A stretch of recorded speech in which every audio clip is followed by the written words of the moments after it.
Well, welcome everybody to the University of Denver virtual open house. We're excited that you're joining us this evening. We are going to be speaking about the Student Disability Services Program, and we're excited to be able to provide you all the information that DU is to offer our students, support our students. Before we get started, I do want to mention that we have closed captioning available and that we will be using the Q&A feature at the bottom of your screen to be able to get all of your questions answered throughout the presentation. I would now like to hand it over to my colleague, Dr. Wharton, to be able to talk to you more about what Student Disability Services offers the University of Denver students. Dr. Wharton. Awesome. Thank you so much. Hello, everybody. Welcome. Good evening. I'm so excited that you're joining us. We've got a pretty packed session. Our admissions team is going to put this PowerPoint near the end of the session so that everybody can have access to it. And so I'm just going to kind of go through our presentation. Oh, sorry. My name is Dr. Catherine Wharton. I'm the director of AccessibleDU, Student Disability Services at the University of Denver. We go by the acronym SDS. Our first slide here kind of has that information on it. And also I included an image, and the picture is from our office. When you walk into our administrative suite, we have a really huge chalk wall. We have an artist in our department who's put it together. This is just kind of a tiny little snapshot, but I love it. I feel like it's just like a really welcoming, warm environment. So I like to share that. Oh boy, am I not, let's see. No, I'm having a little problem forwarding. It's gonna be fine. Moving on to the next slide. Okay, yay! So as I said, there are quite a few things in this presentation. And I'm gonna just kind of highlight the things that'll be on the quiz for you. I'm just kidding, there's no quiz, you're fine. But I just want to introduce our division to you, which is the Dean of Students. I'm going to introduce our office and our processes.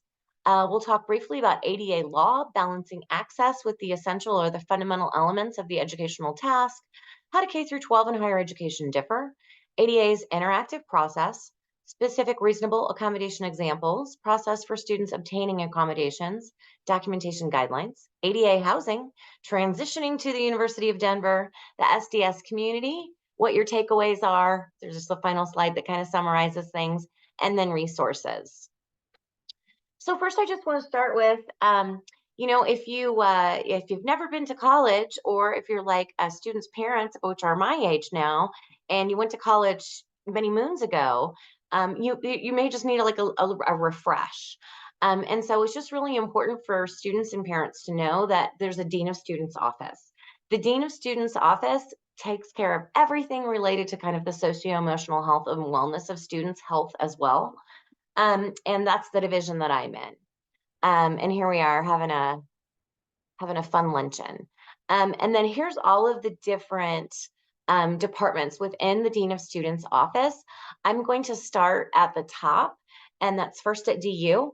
And that's for students who, as a first-gen student going to college. The second one is our department, AccessibleDU, Student Disability Services. I'm director of that one. Learning Effectiveness Program, we'll talk about that a little bit more. Veterans and Military Resources, Student Outreach and Support, Social Justice Education, and the Cultural Center. And then my boss is Dr. Nikki Latino, and then the Associate Dean of Students is Dr. Tamara White. So I just like to kind of start off with a quote to kind of center us a little bit on just kind of some level setting on where I'm coming from, where you might be coming from. We don't know because I'm not talking to you, but I'm going to tell you where I'm coming from, where SDS comes from. So first of all, I have an image of a woman here. Her name is Stella Young. She's an actress and an activist. She was really popular in the 80s. She's sitting in a wheelchair. She's a white woman with red hair. She is a very small statured person, and she's got a smile on her face.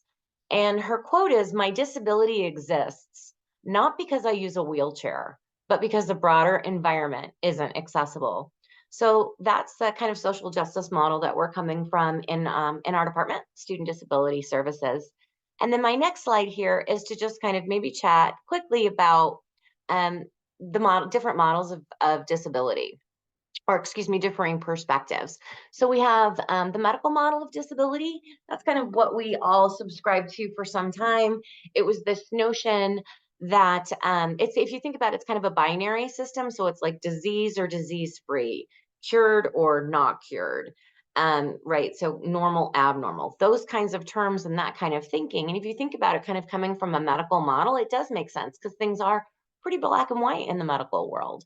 But also when we think about the medical model, then the idea becomes kind of person with a disability, it's your job now to make your world accessible. And now society has moved on to the social model of disability, which identifies and accepts that disability is part of the human condition. It is normal. And we should, as a society, anticipate it. And when we do anticipate it, people are welcomed into spaces. And when we don't, people are given barriers. And so it's our job as a society to to make things as barrier free as we can. Oh, I'm gonna have this problem again, right? Am I gonna have it the whole time, this whole like forwarding business? Okay. Yeah, I guess so. It's gonna be fun. ADA and law in higher education. So just want to make sure that we're on the same page with that. It's a civil rights law for people with disabilities, and it's built on four principles: equal opportunity, full participation, independent living, economic self-sufficiency. And the point of the law is to create access rather than ensuring success, although certainly colleges and universities are being held more accountable for students with disability success. Um, and then really kind of so again, we're still talking about ADA law here. And really what my job is, excuse me, and the job of my department is to balance the fundamental or the essential academic tasks with a student's functional limitations and their access. So let me give you an example. Last fall, I had a graduate student come to me and they said that they had a writing disability. And so they had to write papers, right? Academic papers in their graduate program. And so the kind of what they were saying to me was, if I write a paper, I'm being graded on my disability, which is difficulty with writing, rather than what I've learned and what I've mastered in the class. And instead, I'd like to do a presentation to demonstrate my knowledge. And so that's a really great example of something that requires a lot of thought and attention from us to think creatively. How can we attempt to somewhat mitigate the student's disability, but also what's the academic task? In this case, the syllabus was really clear that part of the class was being able to academically write, and that there was a certain page length. And so I had to deny that request.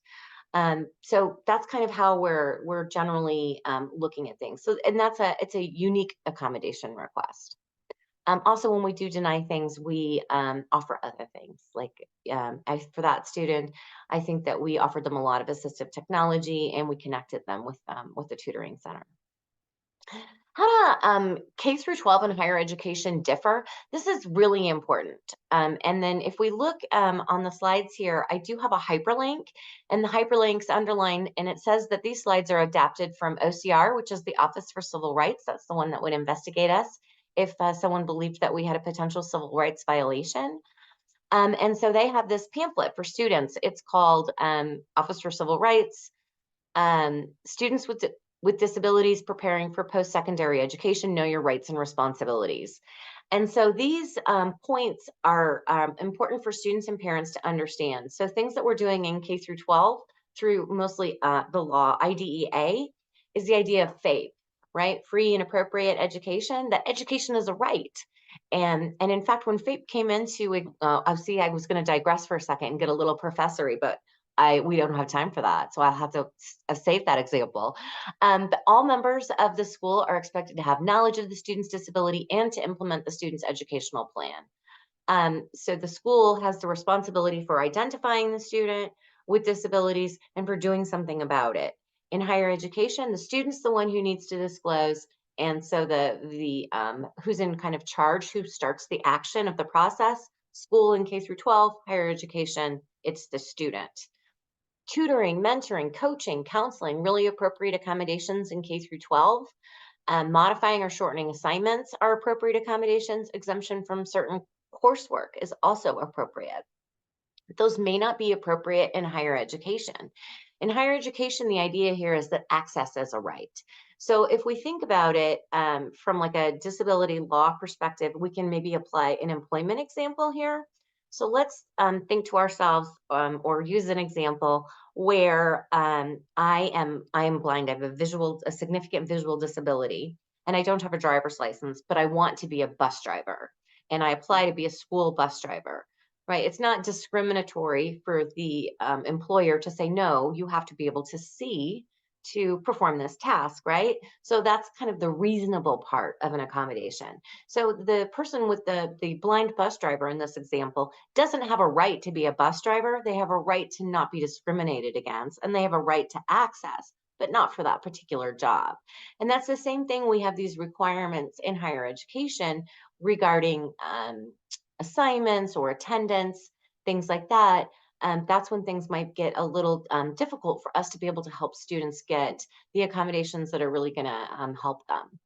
I do want to mention, though, exemption from certain coursework is an appropriate accommodation in K through 12 and maybe not in higher education, but the University of Denver does have a FOLA substitute. So foreign language for students with disabilities, we're cool with granting that accommodation. So it's a pretty common accommodation for us. So it's just really important for students to understand that they're the ones driving the process in a university setting. ADA's interactive process is a good faith effort between our department. Oh my goodness, I have an old acronym on here. We used to be called DSP, now we're SDS, Student Disability Services, and the student to identify barriers and to grant accommodations to address those barriers. So, and we students independently participate in the process. We help them with the conversation. You know, it's not like a student needs to come in and say some sort of magic words. There's no magic words. The accommodation specialist sit down with a student and say, you know, kind of walk me through what it's like in a classroom for you. Walk me through what it's like when you're doing your homework. What does a week look like? It's all of those kinds of questions to really, we don't expect a student to come with, I need these accommodations, I have these disabilities, it impacts me like this, here are my functional limitations. We tease out that information and help the student with that conversation. It's really critical to us to do that. So I just want to make sure that we all know that what a student, so let's say, for example, when I was in high school, I had a human reader for my like state assessments, that a human reader I had. In college, not just at DU, but every university, we're going to always provide access. So the access there is difficulty with reading comprehension, right? And so we typically are going to use assistive technology rather than a human reader. So universities have kind of a process and a system for different things. And as I'm sure you know, if you've ever developed a workflow or a process or a system, the more developed it is, the least likely it is for balls to get dropped. And so if we already have an assistive technology that's kind of addressing that barrier, then that's usually the best way to go. But of course, it is important to note that it's a highly individualized process. So how do you obtain accommodations? So we have what we call the Accommodate portal, and that's where you submit your documentation, and then you schedule a meeting with an accommodation specialist. And then you have to send your letter to the faculty, and then you also have to let us know if you're having any problems. If you're having problems, our job's to help you. So we sit with students, we grant accommodations, and then the other part of our job is helping faculty implement those accommodations, helping housing implement those accommodations. So if there's a problem, you need to come tell us so that we can address it. Our documentation guidelines. This is always a big question that everybody has. Here they are. So it's used to be in the olden days. Colleges used to be really stringent, I think, about the documentation standards that they had. Students a lot of times maybe had to have a psych eval, you know, with IQ testing and achievement testing. Students certainly can submit that. That's great. But we really have wanted to move towards a more social justice model of documentation guidelines, because certainly there's some school districts and some students who may not have had psychological testing to arrive at diagnoses. So really the kind of first source of documentation is the student's self-report of their lived experience. And then the second piece is just a little piece of paper that has just, if we could give these three elements: disability or diagnosis, the functional limitations based on objective evidence, and the need for accommodations.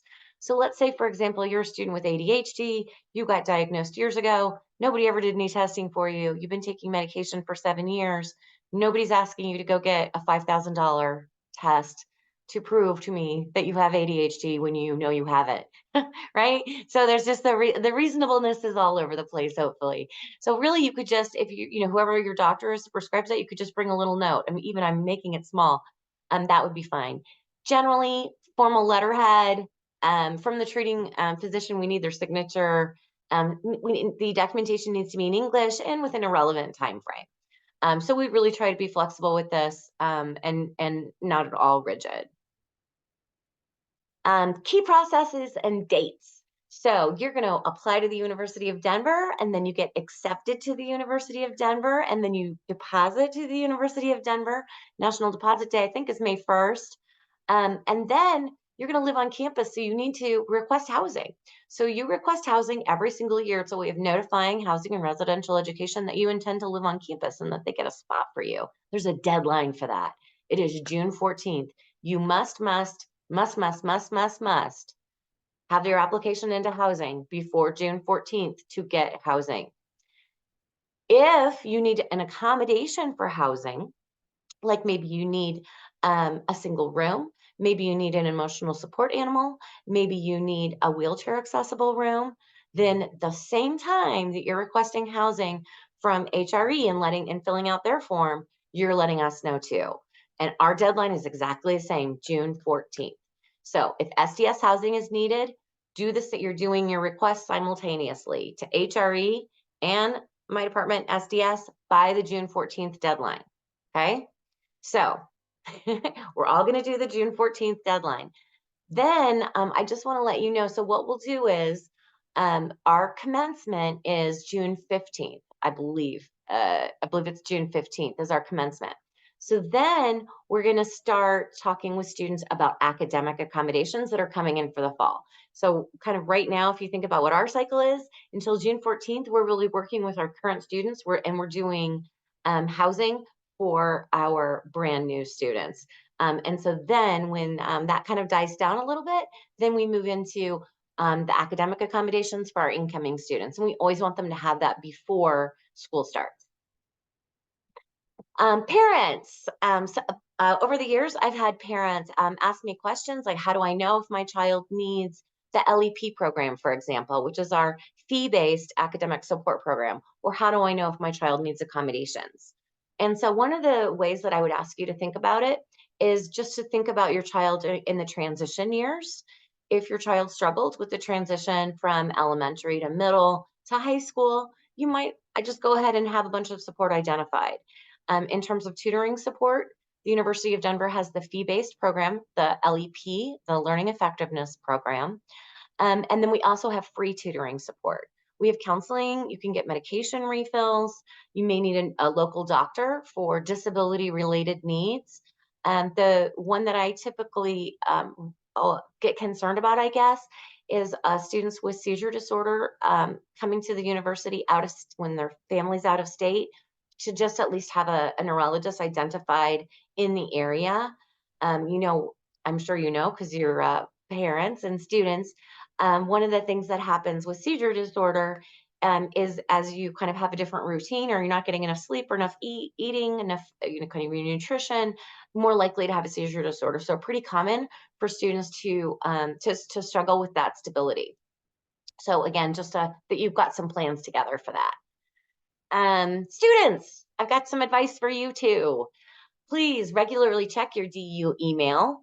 Pay attention to the housing deadlines. So just to let you know, you apply for housing now, and then you'll apply for housing in all the subsequent years. So it's like the first time you're doing it, you just keep doing it every year. You have to let the university know you plan to be on campus. I'm stressing this because my first year at the university, we had a student in a wheelchair who had thought he was living on campus. So that actually also means he needs housing from the university, but he needs an appropriate room, right? He needs a room that's ADA accessible. He needed a roll-in shower, and he had forgotten to sign up for housing. And it was, I think, like the second week of August. We got him situated. I mean, we really have a problem with space though. So I just don't want anyone to ever be in that situation. Get accommodations. If you had them in high school, have them now. You don't have to use them. You're in charge of how you use your accommodations. You could have them and never use them until your senior year of DU. You could get your accommodations your freshman year. You could always use them in one class, never use them in a third class, sometimes or in a second class, sometimes use them in a third class. So it doesn't mean anything. It's not use it or lose it either. You just can get them and then you never use them for 2 years. It doesn't matter. You can use them the third year. Identify the resources on campus. So counseling, tutoring, know where those things are for you. Medication, develop a plan to obtain refills. That's always a big issue too. October, students start to run out of medications, and ask for help. If you're having any sort of problem, roommate problem, anything, ask for help. Everybody who is working at a university loves students. That's why we work in a university setting, and we are dying to help you with anything. So you can come and talk to me about something I know nothing about, financial aid, and I still want to help you with that. So one of the things I would ask new students to do is identify who are your people that you can ask questions of, or you can go to for help. And certainly our department is one of those places for you. Be a part of the Student Disability Services community. Here's our chalkboard again, and you can kind of get a better sense of how large it is because we have a picture of a few of our staff members in front of it, and we are signing in the picture. So we also have final sign-up parties. So you have to sign up to take your final exams with us, and we have parties and pizza. We have open houses. We have the Delta Alpha Phi Alpha. The Delta, is that actually, I don't know, is it Pi? Yes, Delta Alpha Pi International Honor Society, which is super awesome. So that's specifically for students with disabilities that have a particular GPA. We have Students Excellence Awards. We have the Student Advisory Board. There's a neurodiversity resource group. It's actually not ours, doesn't really belong to us, but I just love to talk about it because it was developed by students at DU for students with disabilities to help mentor them and onboard them. And they're getting ready to change the name because they feel like maybe the name, everybody with disabilities doesn't identify with that name. So they're getting ready to change it. Oh boy, my dog's gonna bark now. No, you're not. So what are the takeaways? And then here I've got a picture of a Chinese takeaway box with some chopsticks. And so housing accommodations, request them at the same time, do it by the June 14th deadline. Academic accommodations after June 15th. Give us a little bit of time to sort out housing because we'll have that done right by the June 14th deadline ish. We'll be working the whole time, and then those last 2 days we'll be working in real time. So that should really actually be done by probably June 15th. And then June 17th, we're going to be ready for the interactive process meetings with students. Then I also have our resources on here. And then just those 8 departments that I spoke about at the beginning of the session. So you can get a little more information about each of those. And then our contact information, we have an Instagram page. I'm in charge of that. Our person who is in charge of it is on maternity leave right now. They just had a baby. So we let them take some time off. And I'm supposed to be doing the update for Instagram, but and I need to say that, about our baby. That's going to be the first announcement. I just haven't gotten to it yet. But I mentioned that because she's the one that does the art and that kind of thing. Shayna, are there some questions in the Q&A for me? You want to? We do have some questions. Okay. And just so that everybody knows, I just put the accessible link for the presentation in the chat, and I can put it again at the very, very end, but I wanted to make sure I mentioned that before I started to ask a couple of questions that came in. So one of the first question that came in was more about applying for accommodations and timing. This question specifically talks about that the form asks for a DU email. And I know you and I have talked about that. Any email can actually work. It doesn't necessarily have to be the DU email, but just because I know DU email questions are going to come up in general, just so that you all know, we give DU emails to all of our students after the May 1 decision deadline. So you don't get that like a day or two after you actually deposit at the University of Denver. So just kind of keeping then that mind set. But can you answer the question more about the timing? A student really should deposit first before requesting for accommodations?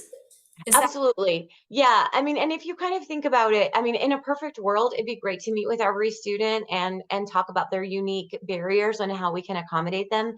But that's really what the purpose of this type of webinar is, to try to give as much information as we can. We just simply don't have the capacity to meet with prospective students. Once students have deposited, that's then when it just kind of makes more sense of us from a volume perspective to start reviewing files and spending that time. So yeah, so it's um, acceptance, deposit, us. And then can you also talk about priority registration? Is there any priority registration? Specifically, this is a question regarding ADHD medications, since they tend to wear off at the end of the day and they prefer to have classes earlier during the day. Would that be a type of accommodation that would be Yeah, let me just, I also want to go back and answer the DU email question, because I know you said it and I Yes. just wanted to affirm it a little bit more. And that was that, so yes, the form for requesting accommodations is a public form, so anybody could request accommodations. You do not need a DU email address. Once that's come to us and then your DU email address is populated, it'll overwrite your personal email address. And then the other question is about priority registration. So, yeah, I mean, if a student is going to think that they need priority registration before registering for their first quarter, then certainly they should request that as an academic accommodation. I think I I tend to, just kind of from a very global perspective, and everyone's situation is different and handled individually. Kind of at first blush, my opinion might be I would be perhaps more inclined to reserve that type of accommodation for a student who has like a personal care assistant and has to get up in the morning and has mobility issues. That might be more appropriate. It really just depends on the unique situation. And I'll go with the next question. I'm ready. Okay. How about, do you have any recommendations for mental health providers who can prescribe ADHD medications and therapy for anxiety? Yeah, so great question. And our HCC, the Health and Counseling Department at the University of Denver, was actually within the last year was in the U.S. News and World Report for being one of the top service providers in college campuses for students. Our HCC does everything. They'll prescribe ADHD medication. They do therapy. They can't do therapy more than, I believe the appointments are once a week. So somebody who needs more than once a week therapy would need to go somewhere else. They have a great referral list of providers in the area. They have psychiatry and they have medical staff, and they do all of it. And then do you need to oh, are you ready for the I'm, next question? I certainly am. Okay. Thank you. Yes. Do you need to go through the accommodation review process each year or just the first year?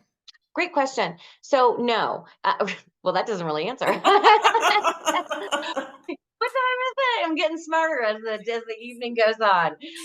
Right. So, well, so the question is, I'm sorry. The question is, do you need to request it every year or just the first year? Got it. Thank you. No, you do not need to, you don't need to request every year per se. So once you have your accommodations, your academic accommodations, they are permanent and ongoing for you. If you need to add an accommodation or something's not working for you, you can always add or change accommodations at any time. You could see us, over the summer on Zoom, never meet us again. 4 years later, come back for an accommodation, and we will still be delighted to see you. So that's kind of one piece of things, is to understand that you can go back and forth. It's not a once a year thing like an IEP meeting or 504 meeting. Your accommodations continue from quarter to quarter and will continue from freshman year to, even if you were to go to grad school. We wouldn't expect you to submit any additional documentation. Um, Housing is the only thing that we kind of ask students to kind of reapply for. And there's no additional, if you have already been approved with the documentation that you had, we're not looking at it again or questioning it. We just are doing it to make sure that we've got track of everybody who wants housing, because housing is such a limited window and we're working quickly, and I worry that we might drop the ball. So it's just another checkpoint for us to be like, yeah, this student does want housing. So it's just a click box. Yeah, I want it. Great, great. It's trying to be as barrier free as possible. I'm ready if there's a another one or Yeah, for we a, have a couple more actually. okay. Yes, they just keep coming in, which is great. But can you talk about your policies for service dogs and emotional support or emotional support dogs? Yeah, so a service animal in the state of Colorado, and according to federal law, is an animal that's been trained to perform a specific task for a specific person with a disability. So a service animal, we don't require any documentation or anything like that to substantiate that it is indeed a service animal if it's identified to us as a service animal. It might be beneficial for a student to register a service animal with our office, just so it's on the form when you walk in with a service animal to your class, that your professor won't question whether or not it's a service animal or an emotional support animal. Service animals are allowed in all places, um, like cafeterias, buses, all of DU campus. Um, so you don't need to do anything with us, but if you'd like to, just so you don't get a lot of questions, you're more than welcome to do so. An emotional support animal, ESA, is an animal that provides comfort to a person, right? And an ESA is not protected under ADA. It's protected under the Fair Housing Act, FHA. So it's the idea of an ESA is that a person with a disability can have the same enjoyment of their dwelling as someone who doesn't have a disability. So because of how that law is situated, what we understand is it's really only applicable to housing. So what that means on a college campus is that an emotional support animal with proper documentation, so that's going to be a letter from a therapist, why do you need your emotional support animal? And it's going to need to be a letter of good health from your veterinarian that, and their shots, all their vaccinations, and then the interactive process, and we can approve the emotional support animal. Um, and then the other thing I was going to say, so an emotional support animal, as I mentioned, under FHA, so that means only related to housing. So what that's saying to you is that you're allowed to have your EHA and your ESA, your emotional support animal, in housing, but not anywhere else. So an emotional support animal is not allowed to go into other offices, into classrooms, cafeteria, etc. It is housing only. Thank you. I'm ready for the next one, or we can call it a night. We have a couple more actually, but not that Okay. ages, but two more. I'm And like, where's my water? I think I had a water. I, I know it's late in the day, so thank you all for still being with Yeah. us because these are really great questions. The next question is regarding single room accommodation.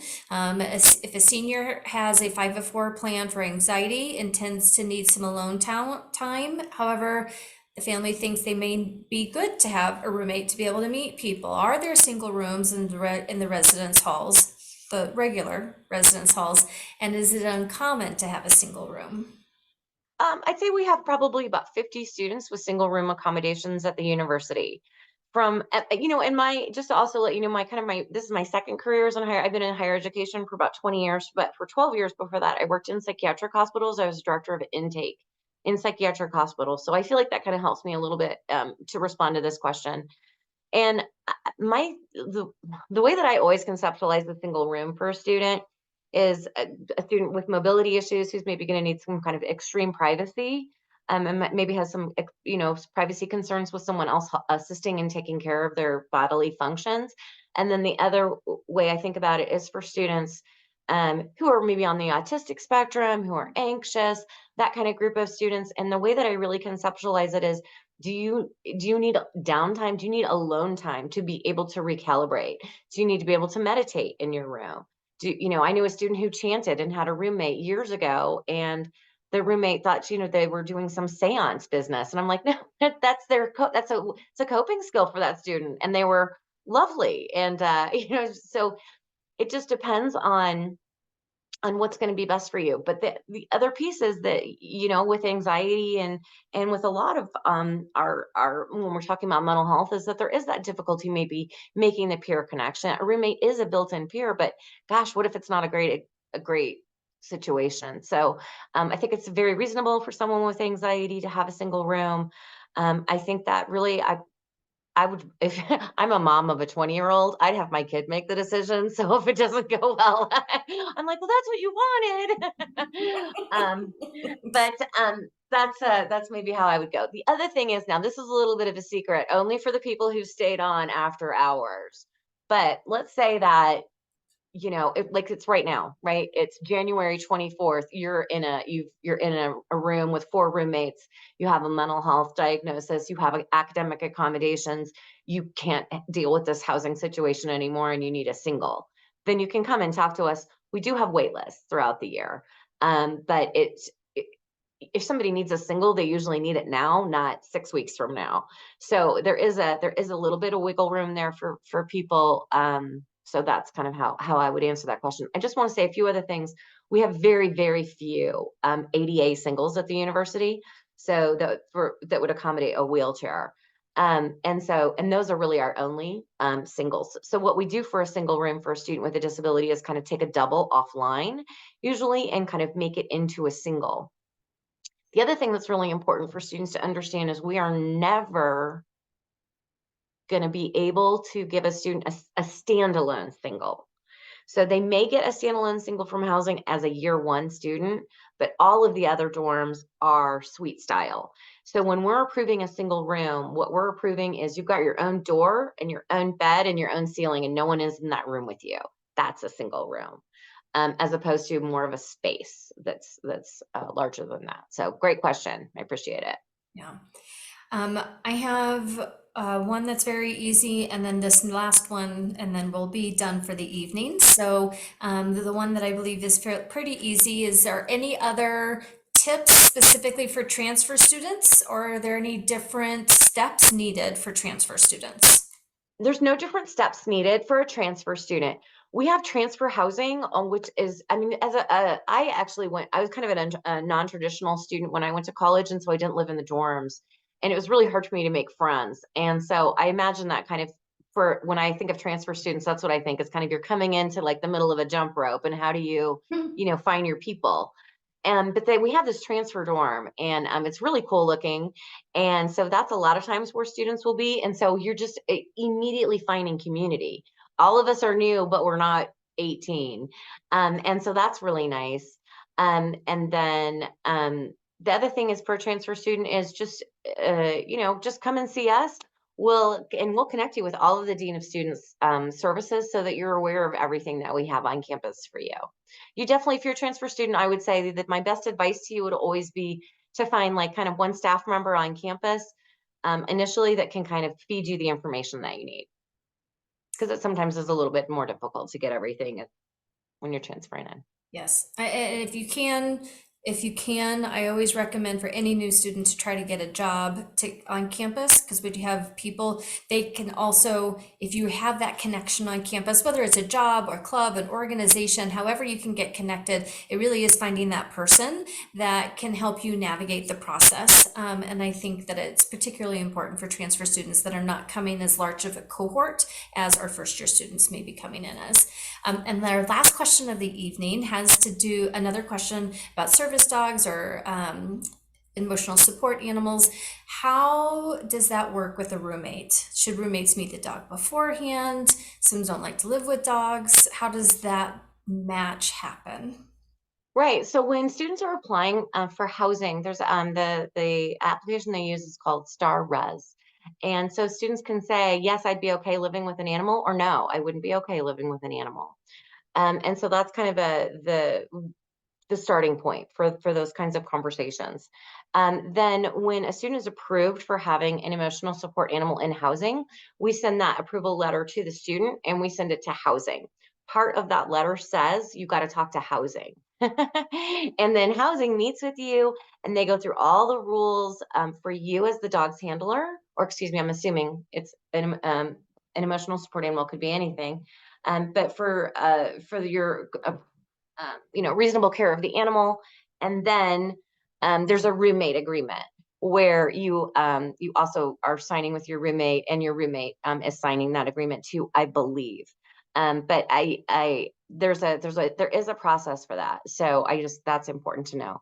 I will tell you, I have had a couple of instances at DU where it's been a poor pairing of a student with an ESA and another student or students. And housing has really done an amazing job of making sure that that's a comfortable situation for everyone, and if it's not, quickly resolving it. Great. So that's like, I'll call them and be like, hey, we got a problem, and they'll help out.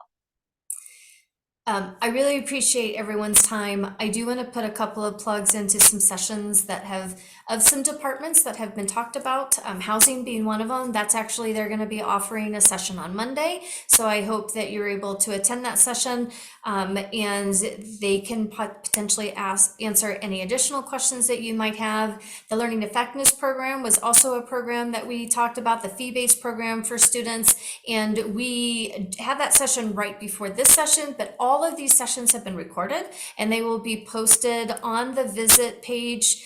We're going to start posting as we start editing, probably a little bit after February 5th. So you will be able to go back and review these presentations at a later time.